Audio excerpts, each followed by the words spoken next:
आज Doubtnut app download करें। Doubtnut पर अपने सभी गणित, रसायन विज्ञान, भौतिक विज्ञान और जीव विज्ञान के डाउट्स का करो सफाया। बस प्रश्न की फोटो खींचो, एक ही प्रश्न को क्रॉप करो और तुरंत वीडियो सोल्यूशन पाओ। अभी डाउनलोड करें। हेलो फ्रेंड्स, हमारा क्वेश्चन है चित्रानुसार एक प्रोटॉन समरूप विद्युत क्षेत्र ई में डी दूरी चलता है, तो क्या विद्युत क्षेत्र प्रोटॉन पर धनात्मक या ऋणात्मक कार्य करता है? क्या प्रोटॉन की विद्युत स्थितिज ऊर्जा बढ़ती है या घटती है? चार ऑप्शन गिवन है। ऋणात्मक बढ़ेगी, धनात्मक घटेगी, ऋणात्मक घटेगी, धनात्मक बढ़ेगी। ओके, क्वेश्चन को हम यहाँ पे इस फिगर के थ्रू देखते हैं। फिगर हमारा क्वेश्चन में गिवन है। ये हमारा विद्युत क्षेत्र इस डायरेक्शन में एक समान विद्युत क्षेत्र लगा है। कोई प्रोटॉन हमारा यहाँ से यहाँ तक डी दूरी चलता है। तो हमें क्या बताना है? तो इस प्रोटॉन पे जो हमारा कार्य होगा, जो हमारा विद्युत क्षेत्र जो प्रोटॉन पे कार्य करेगा, वो धनात्मक करेगा या ऋणात्मक, इसके बारे में बताना है। और दूसरा ये बताना है कि हमें प्रोटॉन की स्थिति जो बढ़ेगी या घटेगी। तो सबसे पहले हम यहाँ पे कार्य की बात कर लेते हैं। कार्य हमें सबसे पहले, अगर हमें कार्य देखना है धनात्मक होगा या ऋणात्मक होगा, तो हमें कार्य क्या होता है, कार्य का फॉर्मूला हमें पता होना चाहिए। कार्य हमारा कार्य का फॉर्मूला क्या होता है? W इक्वल टू हमारा जिस बल के द्वारा कार्य किया जाता है, वेक्टर F डॉट हमारा क्या होता है, डॉट वेक्टर डी होता है। डी हमारे यहाँ पे क्या होता है, विस्थापन होता है। तो vector F dot vector D in F सदिश और विस्थापन सदिश हमारा अदिश गुणनफल ही हमारा क्या होता है, कार्य होता है। तो यहाँ से हमें क्या पता चल जाता है कि वेक्टर डब्ल्यू इक्वल टू क्या आ जाता है, हमारा एफ इंटू डी। ये सदिश के नियम से हमारा F into D into cos theta के बराबर हो जाता है। तो इसी फार्मूले का यूटिलाइज करके हम चेक करेंगे हमारा कार्य धनात्मक होगा कि या ऋणात्मक होगा। तो लेकिन हमें सबसे पहले यहाँ पे क्या पता करना पड़ेगा, हमें थीटा और एफ के बारे में हमें देखना पड़ेगा। विस्थापन तो दे दिया हमारे यहाँ से इस दिशा में चल रहा है, तो विस्थापन की दिशा हमें पता है। अगर हमारा कार्य ऋणात्मक होना है तो हमारा थीटा की वैल्यू 180 डिग्री होनी चाहिए, तब cos 180 की वैल्यू -1 हो जाएगी। हमें ये देखना पड़ेगा एफ और डी के बीच हमारा एंगल कितना बन रहा है, उसके बेसिस हम बता सकते हैं कार्य धनात्मक होगा कि ऋणात्मक होगा। तो यहाँ तक विस्थापन सदिश हमारा इस दिशा में कार्य कर रहा है। हमें देखना पड़ेगा बल हमारा किस दिशा में कार्य करेगा। हमें पता है कि अगर एक समान विद्युत क्षेत्र में कोई आवेश रखा जाए, अगर एक समान विद्युत क्षेत्र में कोई धनावेश रखा जाता है, तो जो उस पर लगने वाला जो हमारा बल होता है वो किस डायरेक्शन में होता है, विद्युत क्षेत्र की दिशा में होता है। इस तरीके से लगने वाला जो हमारा इस पे बल होता है, कोई भी अगर हमारा कोई भी आवेश किसी एक समान विद्युत क्षेत्र में रखा है, तो उस पर हमारा एक बल काम करता है। अगर धनावेश है तो हमारा विद्युत क्षेत्र की दिशा में बल हमारा काम करता है इस तरीके से। तो यहाँ पे जो हमारा प्रोटॉन पे बल लगेगा, इस प्रोटॉन पे जो हमारा लगने वाला बल होगा, उसकी डायरेक्शन क्या होगी, विद्युत क्षेत्र की डायरेक्शन में ही बल लगेगा। यहाँ पर प्रोटॉन पे जो हमारा बल लगेगा किस दिशा में लगेगा, प्रोटॉन पे हमारा बल इसी दिशा में लगेगा। ये हमारा क्या होगा, प्रोटॉन पे लगने वाला हमारा विद्युत बल हो जाएगा। ओके, और विस्थापन सदिश हमारा इस दिशा में, ये हमारा क्या है, ये हमारा यहाँ पे विस्थापन सदिश है।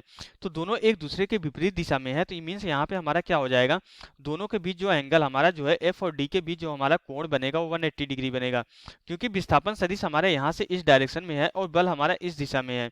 ओके, यहाँ पे ये हमारा क्या है, ये हमारा विस्थापन सदिश इस दिशा में है और बल इस दिशा में, दोनों के बीच 180 डिग्री का एंगल बन रहा है। तो यहाँ से थीटा हमारा कितना हो जा रहा है, 180 डिग्री। मीन्स हमारा 180 डिग्री हो रहा है। और यहाँ से कॉस थीटा की जो वैल्यू हो जाएगी कितनी हो जाएगी, -1 हो जाएगी। और जब कॉस थीटा की वैल्यू यहाँ पे पुट कर देंगे तो डब्ल्यू हमारा कितना हो जाएगा, W equal to -f into D के बराबर हो जाएगा, जो कि हमारा क्या कैलकुलेट होकर आ रहा है, ये हमारा कार्य क्या हो जा रहा है, निगेटिव हो जा रहा है। तो यहाँ पे हमारा पहला क्वेश्चन का पहला पार्ट था वो तो हमारा सॉल्व हो जाता है। हमारा कार्य कैसा आ जाता है, कार्य हमारा ऋणात्मक आ जाता है। तो यहाँ से दो ऑप्शंस हमारे एलिमिनेट हो जाएंगे। जहां भी हमारा धनात्मक लिखा होगा वो हमारा ऑप्शन करेक्ट नहीं हो सकता, क्योंकि कार्य हमने ऋणात्मक कैलकुलेट कर लिया है। अब इसके बाद स्थितिज ऊर्जा की बात करनी है। अगर स्थितिज ऊर्जा, यहाँ पे हमें ये पता है जो प्रोटॉन अगर यहाँ पे एक समान विद्युत क्षेत्र में गति कर रहा है, तो इसकी जो कुल यांत्रिक ऊर्जा होगी वो नियत होगी। अगर हमारी स्थितिज ऊर्जा बढ़ेगी तो उसका मतलब हमारी गतिज ऊर्जा क्या होनी चाहिए, कम होनी चाहिए। अब अगर हम यहाँ पे प्रोटॉन गतिज ऊर्जा कम होने या ज्यादा होने के लिए हमें क्या करना पड़ेगा, प्रोटॉन के वेग के बारे में हमें एनालिसिस करना पड़ेगा। अब अगर यहाँ पे प्रोटॉन पे बल इस दिशा में लग रहा है, तो हमारा प्रोटॉन पे यहाँ पे त्वरण भी काम करेगा। ओके, जो त्वरण की डायरेक्शन होगी प्रोटॉन पे हमारी बल की दिशा में होगी। हमें पता है त्वरण हमेशा बल की डायरेक्शन में ही काम करता है। त्वरण हमारा इस दिशा में काम कर रहा है और हमारा ये त्वरण हमारा इस दिशा में काम कर रहा है। ओके, प्रोटॉन पे त्वरण हमारा इस दिशा में काम कर रहा है और प्रोटॉन का वेग हमारा इस दिशा में है। तो ये त्वरण प्रोटॉन के लिए मंदन की तरह काम करेगा। अगर ये त्वरण प्रोटॉन के लिए मंदन की तरह काम करेगा, तो फिर क्या हो जाएगा कि प्रोटॉन का वेग हमारा धीरे धीरे कम होने लगेगा। अब हम यहाँ से क्वेश्चन का सेकंड पार्ट सॉल्व कर रहे हैं। तो जो हमारा क्या है, क्योंकि हमारा यहाँ पे जो वेग सदिश और हमारा जो है त्वरण सदिश दोनों के बीच हमारा जो है क्या है, थीटा जो है हमारा क्या है, 180 डिग्री है। तो मीन्स ये त्वरण क्या करेगा, इस वेग के लिए हमारा क्या करेगा, मंदन की तरह काम करेगा। त्वरण इसकी प्रोटॉन की गति को धीरे धीरे क्या करेगा, कम करेगा। अगर यहाँ पे जो है प्रोटॉन का वेग धीरे धीरे कम होगा तो यहाँ पे हमारा क्या हो जाएगा, गतिज ऊर्जा भी हमारी कम होने लगेगी। क्यों? क्योंकि हमें यहाँ पे पता है कि जो हमारी गतिज ऊर्जा होती है कितनी होती है, हमारी जो है किसी भी कण की गतिज ऊर्जा k equal to 1/2 m into V square के बराबर होती है। तो यहाँ पे हमारा m तो नियत होता है, क्योंकि कण का द्रव्यमान तो हमारा चेंज नहीं होगा। वेग अगर हमारा कम हो रहा है तो हमारा क्या हो जाएगा, यहाँ पे जो गतिज ऊर्जा हो जाएगी हमारी क्या हो जाएगी, गतिज ऊर्जा हमारी जो है यहाँ पे कम होने लगेगी, क्योंकि वेग हमारा कम हो रहा है, गतिज ऊर्जा हमारी कम होगी। और हमें पता है कि टोटल एनर्जी क्या होती है, टोटल एनर्जी हमारी जो है गतिज ऊर्जा प्लस स्थितिज ऊर्जा के बराबर होती है। और ये हमारी कुल यांत्रिक ऊर्जा क्या होती है, हमारी जो ऊर्जा संरक्षण के सिद्धांत से कुल यांत्रिक ऊर्जा नियत होती है।